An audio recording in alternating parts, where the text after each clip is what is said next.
So one other big thing we see as we're interviewing, or competing against other TPA firms that have a lower base fee or a cheaper service model is a lot of those folks are outsourcing the administration, overseas to basically get cheaper labor. So here at Nydia, we do all of our work in house right here in the United States. It's not outsourced. And with that, it costs a little bit more sometimes for certain situations than it might at other shops. So in addition to those revenue sharing payments, if you're paying a sales rep for a transactional, if you're paying a sales rep for a transaction versus a relationship and they're just walking away with those funds and you're never going to hear from them again, I'd be more interested in who's actually going to be doing the work going forward. Because when I sell you a plan, my staff here in the US are going to be the ones talking to you about the plan.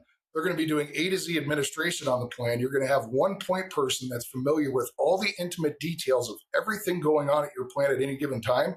And if that person is not around, there's a management or a manager or a consultant above them that is also familiar with the work and reviewing it for quality control before it goes out the door.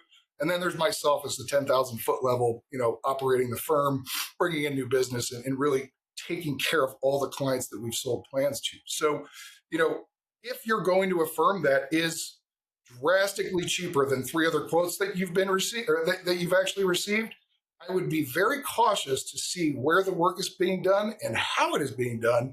Because if it's not an A to Z approach, it may be the bifurcated model where one person's scrubbing a census, one person's doing the annual administration, one person does the 5,500. And as a client or advisor, when you call in with questions, you're going to have 5 different people to talk to rather than that one person that's familiar with all the intimate details of your plan. So, cheap, again, is not great. Cheap is cheap. Good is good. And you just got to value or figure out where the value lies and what you ultimately want to pay for.